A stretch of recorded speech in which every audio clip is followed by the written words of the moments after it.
Bonjour à toutes, bonjour à tous, bonjour à toi, Église connectée. L'Église 2.0 est en ligne aujourd'hui, ce matin ou ce soir. Tout dépend à quelle heure vous regardez cette vidéo pour entendre la parole de Dieu, je le crois, avec joie. Et aujourd'hui, nous parlerons de la vie de l'Esprit.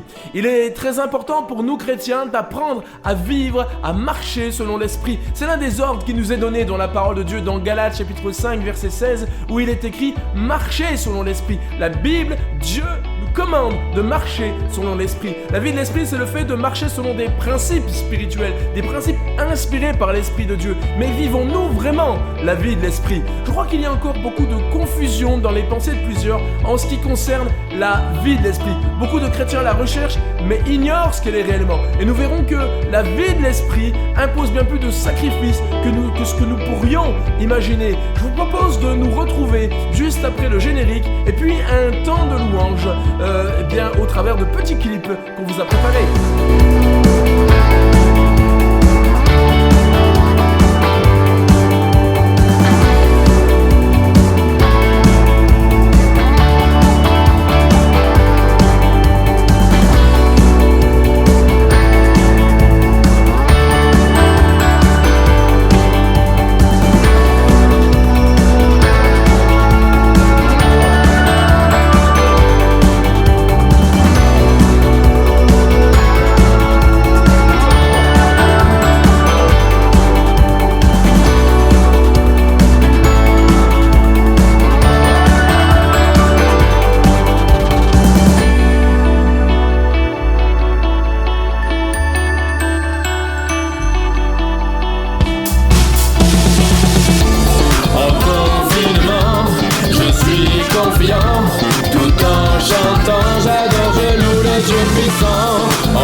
Jésus est présent, je le prie, je sais qu'il m'entend. Soyez pas inquiétants, ceci est ma maison, le lieu où nous vivons. Emmanuel Macron veut pas que nous sortions, il y a un virus, c'est pour ça qu'il a raison. Mais nous on s'en est pas, on veut jouer avec papa. Je vais sortir ma guitare, maman va chanter avec moi. Nous allons le louer, nous aimons l'adorer, le Dieu qui fit la terre et qui nous a sauvés. C'est toujours le bon moment pour l'adorer, c'est toujours le bon moment pour le chanter, c'est toujours le bon moment pour le louer, c'est toujours le bon moment pour le prier. Un moment trouble pour démontrer à tous la solidarité. Pour nos têtes, prions pour ceux qui sont dans la précarité. En confinement, je suis confiant, tout en chantant, j'adore, je loue le Dieu puissant. En confinement, oui je le ressens, Jésus est présent, je le prie, je sais qu'il m'entend. On va bien s'occuper, en étant enfermé, on garde la liberté. J'ai mes deux petites sœurs avec elles c'est trop le bonheur. Elles m'embêtent une bonne heure, ce sont deux petits cœurs. Et je garde le meilleur pour Jésus le Sauveur. C'est lui le seul Seigneur qui fait de toi un vainqueur. Veux-tu le rencontrer pour réexpérimenter que dans ces temps troublés, il voudrait garder ta demeure? C'est toujours le bon moment pour l'adorer, c'est toujours le bon moment pour le chanter, c'est toujours le bon moment pour le louer, c'est toujours le bon moment pour le prier. Un moment trouble pour démontrer à tous la solidarité. Pour nos têtes, prions pour ceux qui sont dans la précarité. En confinement, je suis confiant, tout en chantant, j'adore, je loue le Dieu puissant. En confinement, oui je le ressens, Jésus est présent, je le prie, je sais qu'il m'entend. Tu connaissais le don de Dieu pour toi, qu'il a donné sa vie sur la croix. Aussi tu savais tous ses projets pour toi, tu ferais de lui ton Dieu, ton roi.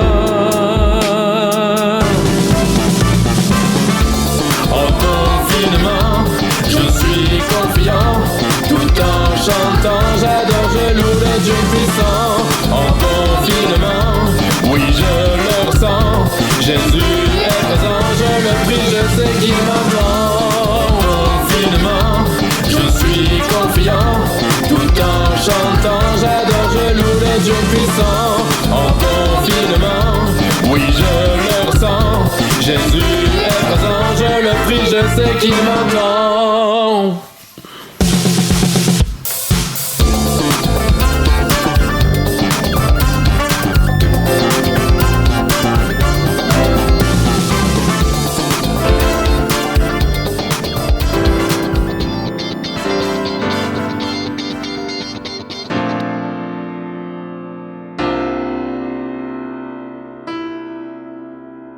Soutien de mon âme, espoir de toute ma vie, mon être entier te réclame, le jour et la nuit. Si je lève les yeux, j'aperçois que mon secours vient de toi. Soutien de mon cœur, toi le soleil de ma vie, au plus sombre de mes heures, tu voyais mes nuits, car là où j'ai fauté, ta grâce a surabondé chaque fois.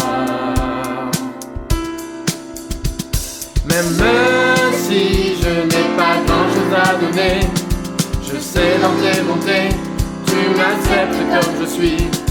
J'ai compris, Seigneur, ce que tu veux de moi, me donner tout à toi, venir au pied de la croix. Soutien de mon âme, soutien de mon âme, de toute ma vie, mon être entier te réclame, le jour et la nuit. Si je lève les yeux, j'aperçois que mon secours vient de toi. Soutien de mon cœur, toi le soleil de ma vie, au plus sombre de mes heures, tu voyais mes nuits, car là où j'ai fauté, ta grâce a surabondé chaque fois. Même si je n'ai pas grand chose à donner, je sais dans tes bontés, tu m'acceptes comme je suis. J'ai compris, Seigneur, ce que tu veux de moi, me donner tout à toi, venir au pied de la croix. Même si je n'ai pas grand chose à donner, je sais dans tes bontés, tu m'acceptes comme je suis. J'ai compris, Seigneur, ce que tu veux de moi, me donner tout à toi, venir au pied de la croix. Soutien de mon âme, soutien de mon âme, espoir de toute ma vie, mon être entier te réclame, le jour et la nuit. Si je lève les yeux, j'aperçois que mon secours vient de toi. Soutien de mon cœur, soutien de mon cœur, toi le soleil de ma vie, au plus sombre de mes heures, tu voyais mes nuits, car là où j'ai fauté, ta grâce a surabondé chaque fois. Même si je n'ai pas grand chose à donner, je sais dans tes bontés, tu m'acceptes comme je suis. J'ai compris, Seigneur, ce que tu veux de moi, me donner tout à toi, venir au pied de la croix. Même si je n'ai pas grand chose à donner, je sais dans tes bontés, tu m'acceptes comme je suis. J'ai compris, Seigneur, ce que tu veux de moi, me donner tout à toi, venir au pied de la croix. Même si je n'ai pas grand chose à donner, je sais dans tes bontés, tu m'acceptes comme je suis. J'ai compris, Seigneur, ce que tu veux de moi, me donner tout à toi, venir au pied de la croix. Même si je n'ai pas grand chose à donner, je sais dans tes bontés, tu m'acceptes comme je suis. J'ai compris, Seigneur, ce que tu veux de moi, me donner tout à toi, venir au pied de la croix. Même si je n'ai pas grand chose à donner, je sais dans tes bontés, tu m'acceptes comme je suis. J'ai compris, Seigneur, ce que tu veux de moi, me donner tout à toi, venir au pied de la croix.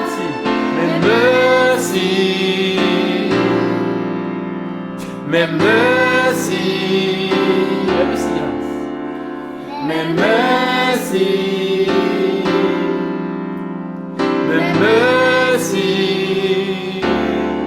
Alléluia.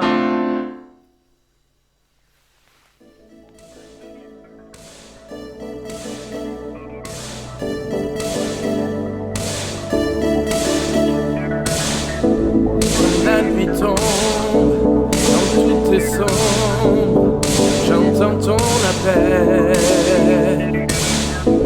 Comme mon cœur doute, je perds espoir, tu me donnes la victoire. Je sais que je ne peux pas suffire, mais ta grâce elle me suffit. Quand le monde m'abandonnerait, tu ne me laisserais pas, tu ne me laisserais pas. Rien ne me séparera de ton amour. Il fait résonner en moi comme un écho. Ton regard est posé sur moi pour toujours. Ça fait résonner en moi comme un écho. Écho d'un chant nouveau. Oh, oh, oh, oh. Oh, oh, oh, oh. En tout temps, je repasserai en moi tes promesses. Et qui pourrait, qui t'empêcherait de les réaliser? Je sais que je ne peux pas suffire, mais ta grâce elle me suffit. Quand le monde m'abandonnerait, tu ne me laisserais pas, tu ne me laisserais pas. Rien ne me séparera de ton amour. Il fait résonner en moi comme un écho. Ton regard est posé sur moi pour toujours. Ça fait résonner en moi comme un écho. Écho d'un chant nouveau. Oh, oh, oh, oh. Oh, oh, oh, oh. Écho d'un chant nouveau. Oh, oh, oh, oh. Oh, oh, oh, oh. Je sais que je ne peux pas suffire, mais ta grâce elle me suffit. Quand le monde m'abandonnerait, tu ne me laisserais pas, tu ne me laisserais pas. Rien ne me séparera de ton amour. Il fait résonner en moi comme un écho. Ton regard est posé sur moi pour toujours. Ça fait résonner en moi comme un écho. Rien ne me séparera de ton amour. Il fait résonner en moi comme un écho. Ton regard est posé sur moi pour toujours. Ça fait résonner en moi comme un écho. Écho d'un chant nouveau. Oh, oh, oh, oh. Oh, oh, oh, oh. Écho d'un chant nouveau. Oh, oh, oh, oh. Oh, oh, oh, oh.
sans mérite, mais pour moi tu t'es livré.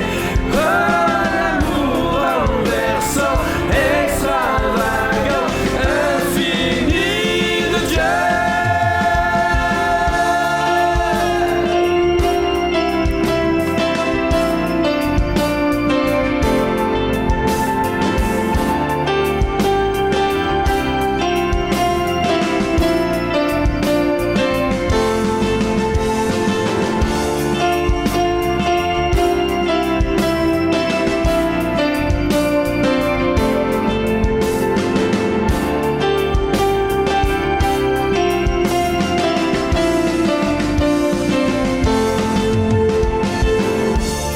Je te rejetais, sans relâche tu m'aimais. Oui, tu es si bon envers moi.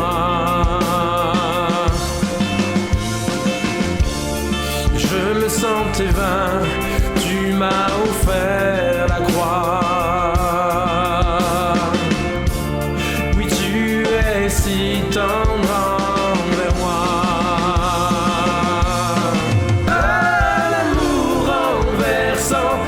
Extravagant, infini de Dieu, sans faiblir, il me cherche, il me poursuit, me ramène à lui. Je suis indigne et sans mérite, mais pour moi tu t'es livré. Oh, l'amour renversant, extravagant, infini de Dieu.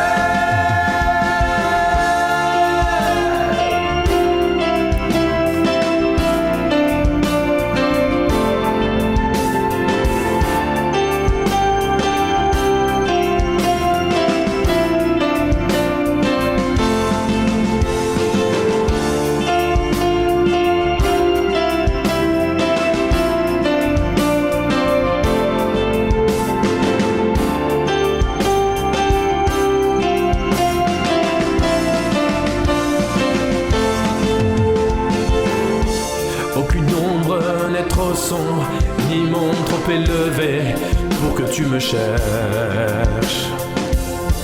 Aucun mur ne peut résister, ni mensonge tenir, sans fin tu me cherches.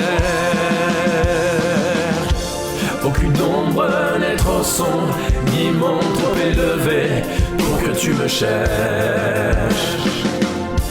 Aucun mur ne peut résister, ni mensonge tenir, sans fin tu me cherches. L'amour renversant, extravagant, infini de Dieu, sans faiblir, il me cherche, il me poursuit, me ramène à lui. Je suis indigne et sans mérite, mais pour moi tu t'es livré. Oh, l'amour renversant, extravagant, infini de Dieu. Oh, l'amour renversant, extravagant, infini de Dieu. Sans faiblir, il me cherche, il me poursuit, me ramène à lui. Je suis indigne et sans mérite, mais pour moi tu t'es livré. Oh, l'amour renversant, extravagant, infini de Dieu.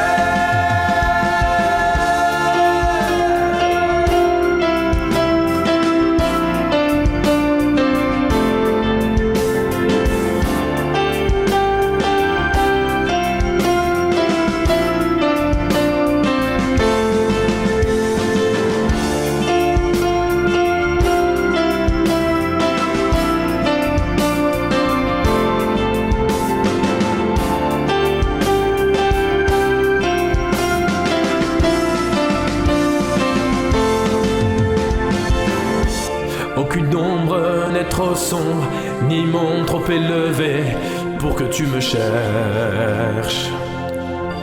Aucun mur ne peut résister, ni mensonge tenir, sans fin tu me cherches. Aucune ombre n'est trop sombre, ni monde trop élevé, pour que tu me cherches. Aucun mur ne peut résister, ni mensonge tenir, sans fin tu me cherches.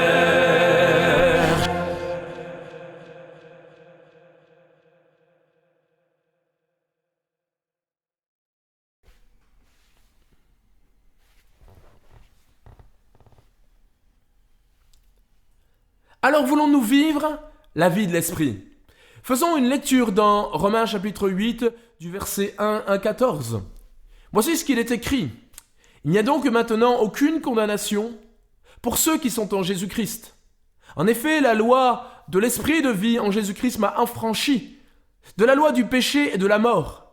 Car, chose impossible à la loi, parce que la chair la rendait sans force. Dieu a condamné le péché dans la chair, en envoyant à cause du péché son propre Fils dans une chair semblable à celle du péché. Et cela afin que la justice de la loi fût accomplie en nous, qui marchons non selon la chair, mais selon l'esprit. Ceux en effet qui vivent selon la chair s'affectionnent aux choses de la chair, tandis que ceux qui vivent selon l'esprit s'affectionnent aux choses de l'esprit.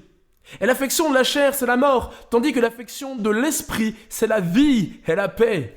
Car l'affection de la chair est inimitié contre Dieu, parce qu'elle ne se soumet pas à la loi de Dieu, et qu'elle ne le peut même pas. Or ceux qui vivent selon la chair ne sauraient plaire à Dieu. Pour vous, vous ne vivez pas selon la chair, mais selon l'esprit, si du moins l'esprit de Dieu habite en vous. Si quelqu'un n'a pas l'esprit de Christ, il ne lui appartient pas. Et si Christ est en vous, le corps, il est vrai, est mort à cause du péché. Mais l'esprit est vie à cause de la justice. Et si l'esprit de celui qui a ressuscité Jésus d'entre les morts habite en vous, celui qui a ressuscité Christ d'entre les morts rendra aussi la vie à vos corps mortels par son esprit qui habite en vous. Ainsi donc, frères, nous ne sommes point redevables à la chair pour vivre selon la chair. Si vous vivez selon la chair, vous mourrez. Mais si par l'esprit vous faites mourir les actions du corps, vous vivrez. Car tous ceux qui sont conduits par l'esprit de Dieu sont fils de Dieu. Amis, ne confondons pas vie de l'esprit et don de l'esprit. Beaucoup de chrétiens confondent encore ces deux notions. Beaucoup trop de chrétiens pensent qu'être conduit par l'esprit, c'est d'entendre la voix du Saint-Esprit qui nous dit à un moment donné, tourne à gauche, tourne à droite, avance, arrête-toi, recule. Le problème avec ça, c'est que cela conduit à des dérives terribles. Il y a des gens qui sont, pardonnez-moi de le dire comme ça, mais des girouettes spirituelles. Je me souviens d'une personne qui me disait parfois, le Saint-Esprit me dit de venir et de rester dans cette église. Moi ça me va, je suis pasteur, j'aime bien quand les gens intègrent l'église. Et puis 2 jours plus tard, cette même personne me disait, le Saint-Esprit m'a dit qu'il fallait que je quitte l'église. Alors là je me dis, dis donc, le Saint-Esprit change vite d'avis. Et puis 1 semaine plus tard, la personne me dit, finalement, le Saint-Esprit m'a dit de rester. Là je commence à me gratter la tête. Bon, il y a un moment que je me gratte la tête quand même, hein. Et puis finalement, le Saint-Esprit me dit qu'il faut que je parte, me dit-elle un peu plus tard. Un jour je lui ai dit, vous savez, le Saint-Esprit ne fait pas de nous des girouettes. Bon, ça lui a pas plu, elle a fini par quitter l'église. Vous savez, le Saint-Esprit ne conduit pas de cette façon-là. La Bible dit dans Jean chapitre 13 qu'il vous conduira dans toute la vérité. Il ne change pas d'avis. Le Saint-Esprit ne prend pas de la danette. Le Saint-Esprit, c'est quelqu'un qui, lorsqu'il vous dit quelque chose, vous pouvez être assuré que c'est la vérité. Les personnes qui pensent être conduites par l'Esprit de cette façon sont semblables à ceux dont il est écrit dans Éphésiens 4,13 « Ne soyons plus des enfants flottants et emportés à tout vent de doctrine par la tromperie des hommes, par leur ruse dans les moyens de séduction. » Ils sont emportés à tout vent de doctrine. Ils tournent à gauche, ils tournent à droite. Car en effet, ces inspirations qu'ils suivent sont charnelles. Elles ne viennent pas de l'Esprit. Elles peuvent être dangereuses. Au point de nous éloigner de la vérité, de nous éloigner de Dieu et de nous voler notre salut. La Bible dit ceci en Colossiens chapitre 2, verset 18. Que personne, par son goût d'une fausse humilité et du culte des anges, ne vous prive de la victoire, plongé dans ses visions. Un tel homme est sans raison enflé d'orgueil sous l'effet de ses pensées toutes humaines. Ils vous font croire que c'est le Saint-Esprit. Parfois eux-mêmes croient que c'est le Saint-Esprit. Mais c'est la chair qui parle. Et vous savez ce que Jésus dira à Pierre: arrière de moi, Satan, car tes pensées sont des pensées d'homme. Ce ne sont pas des inspirations qui viennent de Dieu. C'est moi vous raconter ce témoignage. Ce sont des amis chrétiens de Normandie chez qui nous avions été dîner lorsque nous exercions là-bas, qui nous a raconté cette histoire un peu marrante. Il y avait dans l'église dans laquelle ils se trouvaient, c'était pas l'église dans laquelle ils sont actuellement, parce que je sais qu'il y a des gens normands qui savent de quelle église je parle quand j'étais en Normandie, mais c'était pas cette église-là, attention, hein, c'est dans une autre église. Et ces gens étaient dans cette église-là. Et puis, ces gens étaient dans le service de louange et ils avaient toujours des inspirations du Saint-Esprit. Ils étaient toujours en train de dire: il faut faire comme ça parce que le Saint-Esprit m'a dit, il faut faire comme ça parce que le Saint-Esprit m'a dit, juste pour dissimuler des c'est moi, j'ai raison parce que le Saint-Esprit m'a dit. Et puis un jour, le pasteur il a voulu leur parler et leur dire: mais écoutez, il y a un petit peu marre là, votre façon de faire, parce que c'est pas le Saint-Esprit, c'est vous. Alors le pasteur commence à leur parler et puis gentiment il les réprimande un petit peu, leur disant: il faudrait arrêter un petit peu cela parce que vous êtes en train de mettre le bazar dans le groupe de louanges et les chrétiens, les musiciens, on est un petit peu marre de vous envoler spirituel. Et au moment où le pasteur commence à parler, et la dame commence à faire ouh, ouh, et le pasteur la regarde, puis la dame elle dit: ouh, taisez-vous pasteur, taisez-vous, le Saint-Esprit me parle, le Saint-Esprit me parle. Et puis là, évidemment, le Saint-Esprit avait quelque chose à dire qui allait à contresens de ce que le pasteur disait. Alors ça fait un petit peu sourire, mais malheureusement, trop de personnes marchent de cette façon-là. C'est comme ceux qui, chaque nuit, ont des songes. En réalité, chaque nuit, ils ont des rêves, comme vous et moi. Mais eux considèrent que ce sont des songes. Un jour, quelqu'un m'a dit: pasteur, j'ai fait un rêve. Je dis: oui. Et je dis: c'est quoi? Il me dit: mais pasteur, Dieu m'a montré que dans cette église, toute cette église viendra à la maison chez moi. C'est chez moi qu'on priera, c'est chez moi qu'on fera les réunions, et c'est chez moi que ça se passera. Et de chez moi, il y aura un réveil. Bon, ces personnes ne sont plus dans l'église. Ce que je veux dire, c'est que on confond songe et rêve. Il y a des personnes, des fois, qui viennent me voir, qui me disent: pasteur, j'ai fait un rêve. Qu'est-ce que ça veut dire? Alors déjà, à mon cœur, moi je dis déjà, je suis pas Joseph. Voilà, je suis ni Joseph, ni Daniel. Et ces personnes-là viennent vers moi pour que je leur interprète leurs rêves. Et je leur dis: moi je n'interprète pas les rêves. Sinon, j'ai une interprétation que je peux te donner. C'est la définition de ce qu'est un rêve. Un rêve est une suite de phénomènes psychiques, d'images en particulier, se produisant pendant le sommeil, et la plupart du temps, on rêve de sa journée. Point barre. Point barre. Frères et sœurs, je ne dis pas que le Saint-Esprit ne peut pas nous parler, nous inspirer, nous conduire, nous donner des visions et des songes. La Bible dit par exemple que Siméon, un homme, un ancien dans la parole de Dieu, dans Luc chapitre 2 verset 26, qui avait été divinement averti par le Saint-Esprit qu'il ne mourrait pas avant d'avoir vu le Christ du Seigneur.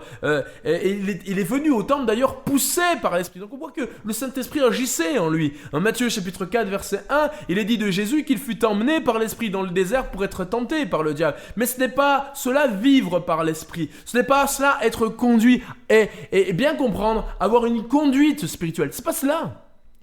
Donner un don spirituel ne signifie pas marcher et vivre par l'Esprit. Je le disais dans la dernière vidéo de vendredi, les Corinthiens vivaient tous les dons spirituels. Ils vivaient tous les dons spirituels, pardon. 1 Corinthiens chapitre 1 verset 7, l'apôtre Paul leur dira: il ne vous manque aucun don.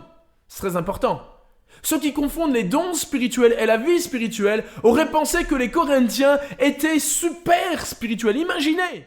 Ils avaient des miracles, paroles de connaissance, paroles de sagesse, des paroles prophétiques, des guérisons, toutes sortes de choses. On aurait dit: mais qu'est-ce qu'ils sont spirituels? Vous savez quoi? Moi, je vais quitter ma petite église pour aller dans cette église-là, parce que dans cette église-là, il y a la vie de l'esprit. Erreur monumentale. Erreur monumentale. Imaginez, vous arrivez un dimanche matin dans une église comme ça, vous entendez: toi qui es assis au fond de la salle, et tu as vécu telle et telle autre situation, et Dieu te dit, et ce don est un véritable don de l'esprit. Et le chrétien qui confond vie de l'esprit et don spirituel se dit: mais mon Dieu, je vais aller dans cette église parce que là il y a la vie de l'esprit. Erreur. Ce n'est pas comme cela qu'on voit ce qu'est la vie de l'esprit. Voyez-vous, bien au contraire de ce qu'on pourrait penser, l'église de Corinthe était une église charnelle. Ce n'était pas une église spirituelle. Au milieu d'eux, il y avait des disputes, il y avait des jalousies, il y avait des animosités. Vous imaginez, les gens ne se supportaient pas, même s'ils étaient ensemble. Je le rappelais vendredi. Ils étaient quand même, voilà, c'était au milieu d'eux, ils restaient ensemble. Mais les gens se parlaient mal, et c'était terrible. Et pire encore, il y avait de l'impudicité, il y avait de l'inceste, et ça se passait au milieu d'eux, et c'était content. Et c'est complètement fou. Il n'était pas spirituel. Il n'était absolument pas spirituel. La Bible nous montre qu'ils attristaient le Saint-Esprit de Dieu, puisque aux Éphésiens, l'apôtre Paul écrira ceci au chapitre 4 et au verset 29, « Qu'il ne sorte de votre bouche aucune parole mauvaise, mais s'il y a lieu, quelques bonnes paroles qui servent à l'édification et communiquent une grâce à ceux qui l'entendent. N'attristez pas le Saint-Esprit de Dieu, par lequel vous avez été scellés pour le jour de la rédemption. Que toute amertume, toute animosité, toute colère, toute clameur, toute calomnie et toute espèce de méchanceté disparaissent du milieu de vous. » Autrement dit, à chaque fois qu'on murmure, à chaque fois qu'on est en colère, à chaque fois qu'on dit des choses, on attriste le Saint-Esprit de Dieu. On a un grief avec le Saint-Esprit. Et on ne peut pas dire, mais quand je dis, lui il n'est absolument pas spirituel, il faudrait qu'il soit comme moi spirituel, eh bien à ce moment-là, j'attriste le Saint-Esprit en prétendant que je suis spirituel de cette façon-là, et en faisant du mal à mon frère et à ma sœur. Et l'apôtre Paul dira aux Corinthiens, en 1 Corinthiens et au chapitre 3 et au verset 3 ceci, « Parce que vous êtes encore charnels. En effet, puisqu'il y a parmi vous de la jalousie et des disputes, n'êtes-vous pas charnels et ne marchez-vous pas selon l'homme. » Et il n'était pas spirituel. Ne confondons pas don de l'esprit, c'est-à-dire grâce de l'esprit, faveur de l'esprit, cadeau de l'esprit, présent de l'esprit, avec vie de l'esprit. Un cadeau, ça te vient du Saint-Esprit. Tu n'as rien à faire. Tu n'as pas mérité ce que le Saint-Esprit te donne, puisqu'il le donne comme il veut. C'est une grâce qu'il te fait. Mais la vie de l'Esprit, c'est à toi de l'emprunter. Marcher par l'Esprit, c'est toi qui dois le vivre. Tu dois faire des choses, tu dois faire des sacrifices pour marcher par l'Esprit. C'est complètement différent. Alors qu'est-ce que la vie de l'Esprit ? Il y a un élément incroyable très parlant, dans le passage que nous avons lu. Il est écrit ceci, et c'était au verset 13. « Si vous vivez selon la chair, vous mourrez. Mais si par l'Esprit vous faites mourir les actions du corps, vous vivrez. Car tous ceux qui sont conduits par l'Esprit de Dieu sont fils de Dieu. » En d'autres termes, la vie de l'Esprit, être conduit par l'Esprit, ça commence par adopter une vie qui est contraire à celle de la chair. Ça commence par s'écarter, s'éloigner de tout ce qui est de la chair. Je suis spirituel dès le moment où je combats mon tempérament. Je suis spirituel dès le moment que, au lieu de m'énerver pour ceci, pour cela, j'ai une attitude qui ressemble à celle de Christ. Je suis spirituel dès le moment où je suis humble plutôt qu'être orgueilleux. Quelqu'un qui dit, moi j'ai du discernement, je suis spirituel, il est orgueilleux et il n'est pas spirituel. Mais quelqu'un qui dit, Seigneur, je me soumets à toi et je veux me soumettre à mes frères et sœurs et je veux être bon envers eux. Cette personne-là commence par être spirituel. Il emboîte, il est spirituel même. Il ne commence pas, il l'est. En effet, vivre par l'esprit, marcher par l'esprit, c'est l'inverse de marcher par la chair. C'est pourquoi la Bible dit plus précisément, toujours dans Galates chapitre 5 verset 16, « Je dis donc marchez selon l'esprit, et vous n'accomplirez pas les désirs de la chair, car la chair a des désirs contraires à ceux de l'esprit, et l'esprit en a de contraires à ceux de la chair. Ils sont opposés entre eux, afin que vous ne fassiez pas ce que vous voudriez. » Ce qui signifie que celui qui donne des dons spirituels a du discernement pris bien, et qui d'un autre côté t'a donné au vin, se dispute tout le temps, ne maîtrise absolument jamais son tempérament, murmure, critique, n'est pas spirituel, il est charnel. Il doit s'opposer à cela pour être spirituel. Les œuvres de la chair sont manifestes, nous dit la parole, et Galates chapitre 5 verset 19 nous dit, ce sont l'impudicité, l'impureté, la dissolution, l'idolâtrie, la magie, les inimitiés, les querelles, les jalousies, les animosités, les disputes, les divisions, les sectes, l'envie, l'ivrognerie, les excès de table et les choses semblables. Et ne nous faisons pas d'illusions, frères et sœurs, amis, je me dois de le dire, mais ces pratiques conduisent à notre perte. Le texte nous dit ceci au verset 5. Ceux, en effet, qui vivent selon la chair s'affectionnent aux choses de la chair, tandis que ceux qui vivent selon l'esprit s'affectionnent aux choses de l'esprit. Et l'affection de la chair, c'est la mort, tandis que l'affection de l'esprit, c'est la vie et la paix. L'apôtre Paul rajoute dans Galates, s'agissant de ceux qui font les œuvres de la chair, je vous le dis d'avance, comme je l'ai déjà dit, que ceux qui commettent de telles choses n'hériteront point le royaume de Dieu. Quelqu'un de charnel est en train de se fermer la porte du royaume de Dieu. La vie de l'esprit, c'est d'être une bonne personne selon Dieu. C'est ça. Est-ce que tu veux être une bonne personne? Voulons-nous être ou continuer à être, pour ceux qui sont déjà sur le chemin de la vie spirituelle, ceux qui marchent par l'esprit, continuer à plaire à Dieu. J'aimerais te dire ceci pour t'encourager, si tu regardes cette vidéo, si tu t'efforces à combattre ta nature, si tu t'efforces à être bon, tu plais à Dieu. Oui, ceux qui marchent selon l'esprit plaisent à Dieu. Il est écrit ceci dans le texte que nous avons lu, au verset 8, au verset 10. Pardonnez-moi de reprendre les textes, mais très important d'être proche du texte, je crois, dans cette vidéo. Or, ceux qui vivent selon la chair ne sauraient plaire à Dieu. Pour vous, vous ne vivez pas selon la chair, mais selon l'esprit, si du moins l'esprit de Dieu habite en vous. Si quelqu'un n'a pas l'esprit de Dieu, il ne lui appartient pas. Et si Christ est en vous, le corps, il est vrai, est mort à cause du péché, mais l'esprit est vie à cause de la justice. Reviens sur le verset 8. Or, ceux qui vivent selon la chair ne sauraient plaire à Dieu. Pour vous, vous ne vivez pas selon la chair, mais selon l'esprit. Ce qui signifie que celui qui marche selon l'esprit plaît à Dieu. Tu plais à Dieu. Je voudrais t'encourager, te dire, tu plais à Dieu. Ah, Dieu te trouve tellement agréable. Vous savez, il y a des gens qui disent, mais on plaît tous à Dieu. Non, Dieu nous aime tous.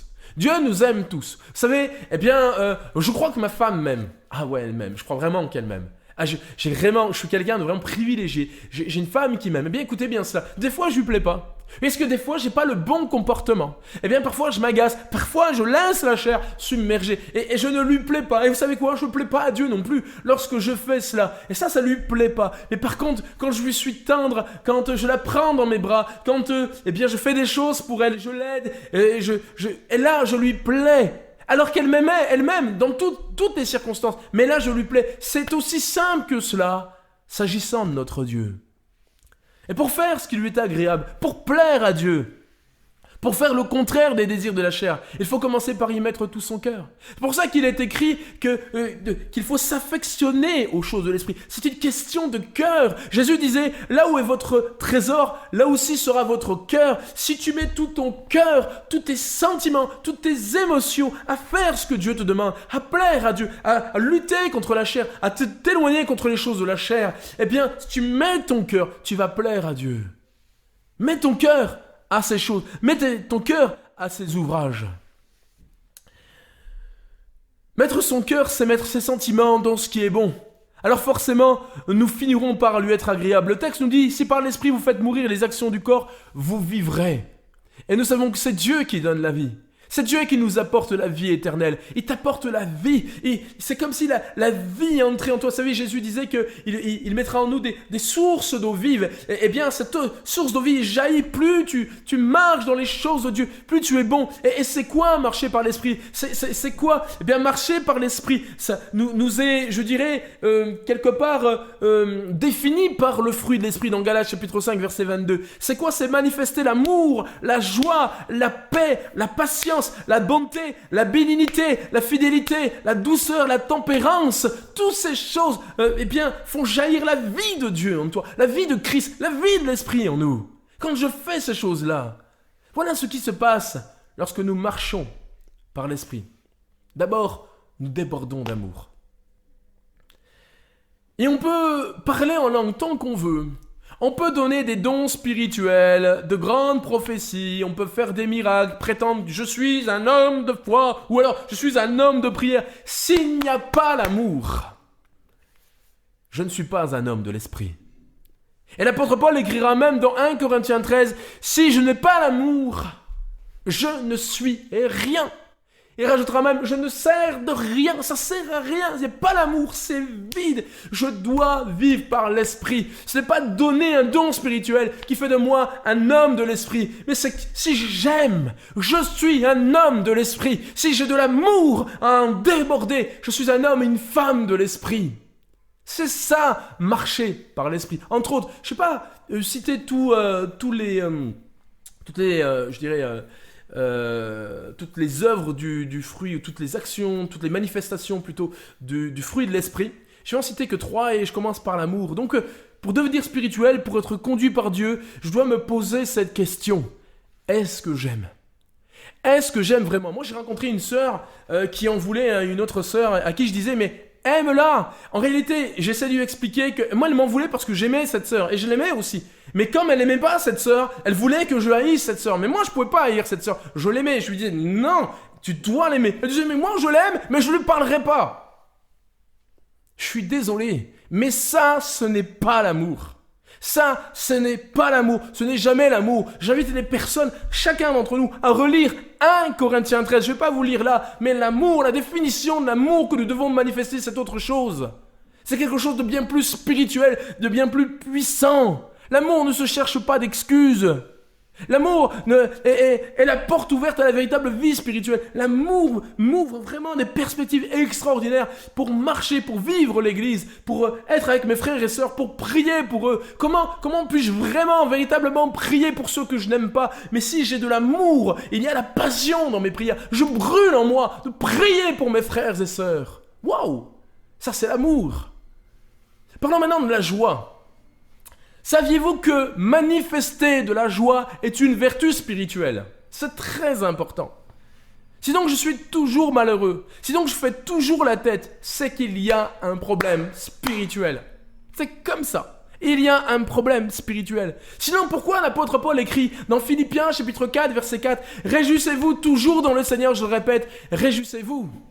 S'il l'écrit, c'est parce que c'est possible. S'il l'écrit, c'est parce qu'il l'a vécu. S'il l'écrit, c'est parce que ça dépend de ma vie avec l'Esprit. Ça dépend de ma vie de l'Esprit. Plus je suis proche dans ma vie spirituelle de l'Esprit de Dieu, plus, je suis dans la joie. Et moins les circonstances, aussi tristes soient-elles, m'atteignent. Mes amis, je suis comme vous. Moi, comme d'autres, j'ai connu bien des malheurs sur cette terre. J'ai connu bien des mésaventures, bien des désillusions, bien des pertes, et même récemment une très grande perte. Je ne suis pas malheureux pour autant, écoutez bien cela. Non parce que je suis super spirituel, absolument pas, mais simplement parce que je crois dans les promesses de la parole de Dieu. Et parce que, tout simplement, Jésus disait, dans Matthieu, chapitre 5, verset 4, « Heureux les affligés », en grec, ça veut dire « heureux ceux qui sont endeuillés, car ils seront consolés. Heureux les débonnaires, car ils hériteront la terre. Heureux ceux qui ont faim et soif de la justice, car ils seront rassasiés. Heureux les miséricordieux, car ils obtiendront miséricorde. Heureux ceux qui ont le cœur pur, car ils verront Dieu. Heureux ceux qui procurent la paix, car ils seront appelés fils de Dieu. Heureux ceux qui sont persécutés pour la justice, car le royaume des cieux est à eux. Heureux serez-vous lorsqu'on vous outragera, qu'on vous persécutera et qu'on dira faussement de vous toutes sortes de mal à cause de moi. Réjouissez-vous et soyez dans l'allégresse. C'est Jésus qui parle, c'est pas n'importe qui, c'est le Fils de Dieu qui proclame, qui déclare, parce que votre récompense sera grande dans les cieux, car c'est ainsi qu'on a persécuté les prophètes qui ont été avant vous. Jésus dit, votre joie, à vous qui marchez par l'Esprit, ne dépend pas des circonstances de la terre, mais votre joie dépend des promesses célestes pour vos vies et pour vos cœurs. Quand je marche par l'Esprit, je comprends cela. Alors une joie du ciel pénètre mon cœur, même dans les circonstances. J'ai vu des personnes malades.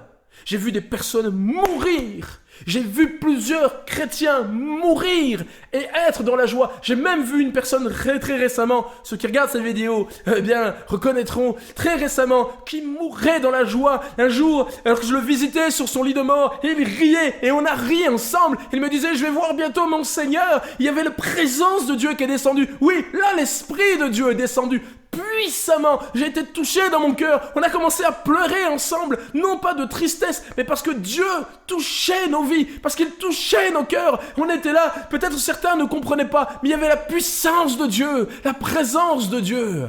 Il était dans la joie, parce qu'il allait trouver le Maître, alors qu'un cancer était en train de détruire son corps.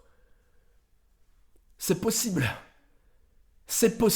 lorsque je marche par l'Esprit. Conserver cette joie envers et contre tous, c'est être spirituel. C'est marcher par l'Esprit. Car ce ne sont pas les choses de la terre qui nous atteignent, mais ce sont les choses célestes qui nous touchent. Je répète, c'est intéressant ça. Ce ne sont pas les choses de la terre qui nous atteignent, mais ce sont les choses célestes qui nous touchent. Prenons un dernier élément du fruit de l'esprit pour conclure. Parlons de la douceur. J'ai parfois du mal à comprendre la dureté. Vous savez, j'ai grandi dans une cité, je sais ce que c'est que la dureté. Il y a certains amis facebookiens qui sont de ma cité où j'ai grandi, ils pourraient témoigner. Et si vous êtes des amis facebookiens de ma cité, je vous en prie, mettez des témoignages de ce qu'était notre quartier en dessous. Et le quartier où on a grandi, ce que nous étions. Est-ce que ce que nous avions pu vivre, même si on était à la cool, il y a eu des choses dures, vous savez, aujourd'hui je vis dans un contexte totalement différent, je mesure vraiment la différence entre les deux. Et on a grandi dans ce contexte-là. Et quand je suis venu au Seigneur, il y avait encore de la dureté en moi, mais plus, le Seigneur travaillait mon cœur, et plus, il évacuait cette dureté, puisqu'il dit dans sa parole, je changerai vos cœurs de pierre, je mettrai des cœurs de chair, et le Seigneur m'apprenait la douceur. Et du coup, j'ai parfois du mal à comprendre la dureté dans l'Église. De se répondre durement, de se répondre sèchement, de se traiter durement, de toujours vouloir sanctionner. Lui, il faut le punir, lui, il faut le sanctionner, lui, il faut le condamner, lui, il faut faire ceci à la moindre petite erreur. Un peu comme les accusateurs de cette pauvre femme adultère qui était autant pécheur qu'elle et qui avait une pierre à la main prête pour les égouiller, alors qu'eux-mêmes étaient pécheurs. Je vous invite à lire Jean chapitre 8, histoire extraordinaire. Comment je peux être chrétien et être dur lorsque mon Seigneur et mon Sauveur dit « Je suis doux et humble de cœur ». Être spirituel, ce n'est pas être dur. Ce n'est pas rentrer dedans. Mais la Bible dit dans Philippiens 4,5 que votre douceur soit connue de tous les hommes. Il y a des personnes qui sont connues à cause de leur dureté. Eh bien, le chrétien, celui qui marche par l'esprit, celui qui manifeste le fruit de l'esprit, parce que le fruit de l'esprit, c'est le résultat de sa vie spirituelle, eh bien, il doit être connu pour sa douceur. Et ça, c'est très important. Jésus était connu pour sa douceur. Il y a beaucoup de gens qui voudraient que Jésus soit super dur. Non, mais c'est vrai. Il y a beaucoup de gens qui disent « Oui, mais le Jésus de la Bible, c'est gna gna gna ». Croyez vraiment que Jésus il rentrait dedans dans les pharisiens ou il voulait les sauver? À votre avis? Le Jésus de la Bible voulait les sauver. Le Jésus de la Bible, alors qu'il y a les sacrificateurs, les pharisiens, il est sur la croix. Tout le monde, il y a des gens qui lui ont craché dessus, des passants l'injurient. Jésus de la Bible, vous savez ce qu'il dit? « Père, pardonne-leur, car ils ne savent pas ce qu'ils font. » Ça, c'est le Jésus de la Bible. Il est doux, le Jésus de la Bible. Il est extraordinaire. Il est celui qui a touché ma vie. Et il a touché mon cœur. À cause de sa douceur, à cause de son amour, à cause de sa tendresse, notre Père, c'est celui qui attend le fils prodigue. C'est pas celui qui dit « Ah, tu m'as fait du mal, attends viens !» Non, il le prend dans ses bras. Ça, c'est notre Père. Voilà le Père que Jésus a décrit. Ne faisons pas un Jésus dur parce qu'en réalité c'est nous qui sommes durs. Parfois on fait un Jésus à notre image. Il n'est pas comme nous. Le cœur de Dieu est un cœur tendre. Le cœur de notre Seigneur Jésus est un cœur doux. Il l'a dit, je suis doux et humble. Mon cœur est doux et humble. Il y avait de la douceur. Jésus disait la vérité, mais à chaque fois qu'il le faisait, il le faisait avec douceur. Je continue ce message en vous invitant à avoir ce témoignage extraordinaire. Rajoutez cette vertu, la douceur à notre vie spirituelle. Être spirituel, c'est être comme Christ. C'est avoir sa personnalité. C'est de marcher, se comporter et vivre comme lui. C'est d'être réellement un fils de Dieu ou une fille de Dieu. C'est pourquoi nous avons lu ceci. Tous ceux qui sont conduits par l'Esprit sont fils de Dieu. Alors, soyons comme le Fils de Dieu. Je voudrais prier pour terminer ces moments et vous inviter à emprunter la marche de l'Esprit, à vivre la vie d'Esprit chaque jour et à lutter contre votre chair et avoir des caractéristiques belles. Commencez par celle-là, l'amour. Parce que l'amour s'ouvre toutes les portes pour tout le reste. Hein. Vous savez, il y a la bénignité, la bonté, la bienveillance. Hein. Toutes ces choses-là, vous avez l'amour ou vous les aurez. L'amour, la joie et la douceur. Commencez par ça. Et en luttant contre votre propre personnalité, contre votre tempérament. Et nous allons prier le Seigneur. Seigneur notre Dieu, nous te bénissons, te glorifions, te remercions pour ta grâce, ton amour. Seigneur, je veux marcher par l'Esprit. Seigneur, je veux vivre par l'Esprit. Seigneur, je ne voudrais pas être quelqu'un qui se vante d'avoir des dons spirituels parce que on n'a pas à se vanter des dons spirituels. C'est quelque chose d'immérité. Mais je voudrais être quelqu'un qui s'abaisse à vivre la vie de l'esprit.